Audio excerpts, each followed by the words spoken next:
There are lots of things in nature that we've given pretty odd names. Like, I know that seahorses aren't mammals that gallop through fields, and sea cucumbers aren't vegetables. This frickin' strange gooey duck, it can't even pretend to be a bird. And the mountain chicken, turns out, is actually a huge frog. But a lot of the time, we give animals certain names because they look or act a lot like another kind of animal, so much so that we can't really tell the difference between the two. Picking common and scientific names is a puzzle of taxonomy, the science of classifying organisms based on their biological traits and evolutionary history. A lot of what we think we know about the animal kingdom can be understood through what we call things, and why they aren't necessarily what they appear to be. So here are 7 animals that aren't what we call them. To start us off, we have the lanky, long-eared jackrabbits, which are actually not rabbits. They're hares. The name jackrabbit is used to describe 6 different species of hares that live in middle and western North America. Their name supposedly comes from settlers who said they looked like rabbits with donkey ears. So a jackass rabbit. But jackrabbits and true rabbits are more like cousins. They're both in the family known as Leporidae and are generally called leoparids. But that family contains 11 genera, most of which are rabbits. Only one is for true hares, the genus known as Lepus. So what's the difference? Well, both rabbits and hares have skulls with bony bumps that define their eye sockets,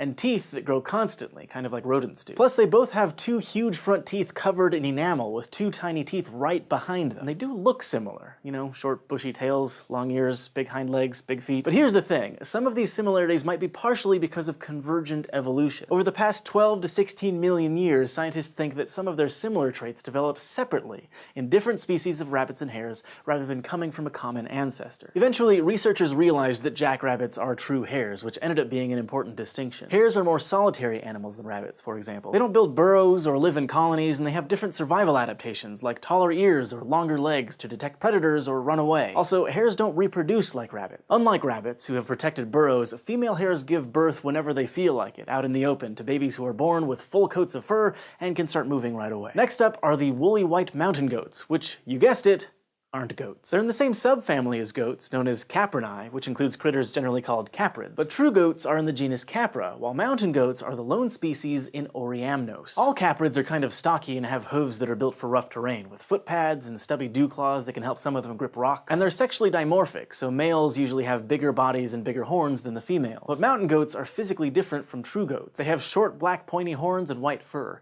In the winter, their fur is shaggier to help them stay warm, but they shed it for a shorter coat in the spring. And mountain goats only live in western North America, in mountain ranges like the Rockies and the Cascades, which is how they got their common name. But this is also why we don't know very much about the evolution of mountain goats. It turns out that Rocky Mountains aren't great for preserving fossils, so the natural history of these not goats is largely unknown. Then we have the not quite king of the jungle, the mountain lion, which isn't actually a lion. Mountain lions go by a lot of common names, like cougars, pumas, panthers, and catamounts. All cats are members of the family Felidae, but mountain lions are in the puma genus, while the 2 subspecies of true lions are in Panthera. Felids are specialized carnivorous hunters, which diverged from the now extinct saber-toothed cats. They all have similar muzzle structures, cone-shaped teeth, and tongues with spiky papillae to clean themselves and remove all that meaty goodness from their prey. Plus, they have 5 toes on their front paws and 4 in the back, and retractable claws. But mountain lions only live in the Americas, while true lions prowl around Asia and Africa. And cougars are also a lot smaller than lions, and they prefer a solitary lifestyle rather than traveling in prides. They're also sexually dimorphic, but cougar males are just slightly bulkier than females,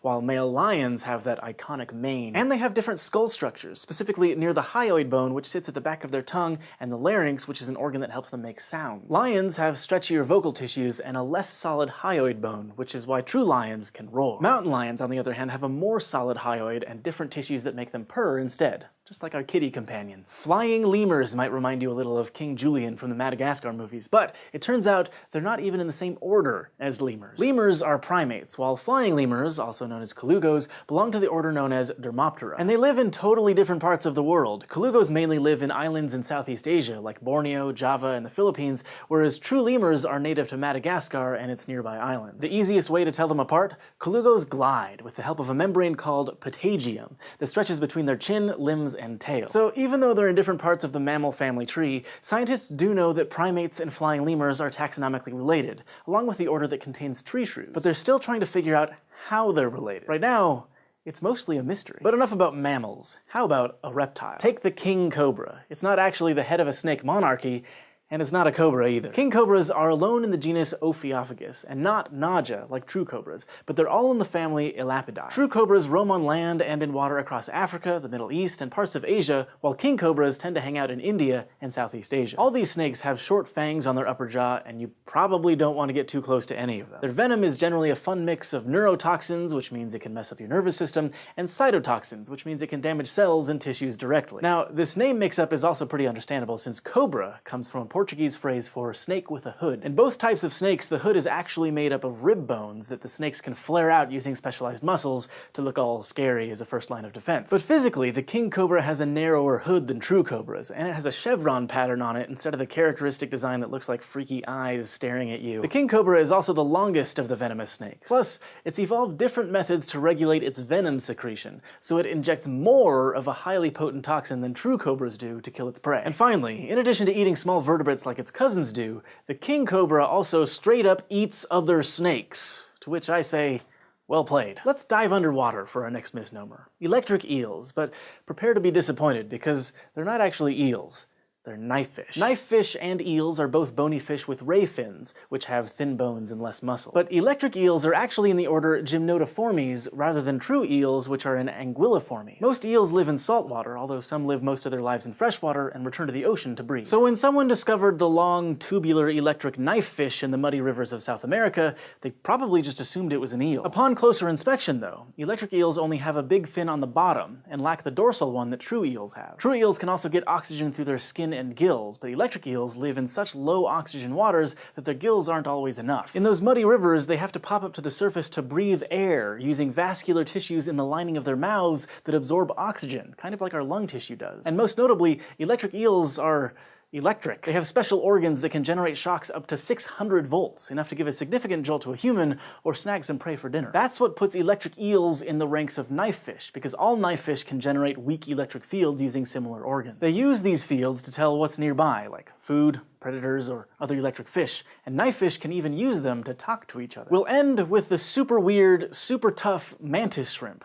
As you can probably guess, they're not shrimp, or even in the same order as them. They are a type of crustacean in the huge class Malacostraca, which contains tens of thousands of diverse creatures. Mantis shrimp, or stomatopods, are in the order Stomatopoda, rather than Decapita, like lobsters, crabs, and shrimp. They all have a hard, segmented exoskeleton, but have different specialized limbs and body parts that help them feed and fight. So it's possible that the mantis shrimp got its name because it looks like a smallish crustacean with bulging round eyes and antenna-like structures around its face. But stomatopods diverged from crustaceans over 250 million years ago and evolved into ridiculous predators. Shrimp are omnivorous and scavenge whatever they can find, but mantis shrimp are stone-cold killers. They have two types of highly specialized claws, spiny ones that can stab prey, and others designed like hammers that can punch at speeds around 80 kilometers per hour. So what's really in a name? When it comes to animals, it's a lot of guesswork, and sometimes we just totally get things wrong. But hey, scientists are always figuring out how to classify and reclassify species, so really, calling an electric knife fish an electric eel isn't gonna hurt anyone. And if you find yourself cornered by a bunch of king cobras, is it really going to matter what order it belongs to? Thanks for watching this episode of SciShow, which was brought to you by our patrons on Patreon. If you want to help support the show, just go to patreon.com/scishow, and don't forget to go to youtube.com/scishow and subscribe. Arachnids aren't the most popular group of animals. Lots of people think they're scary or just plain old pests, but they're fascinating and important parts of ecosystems all around the world. Whether they're dancing, hunting, or being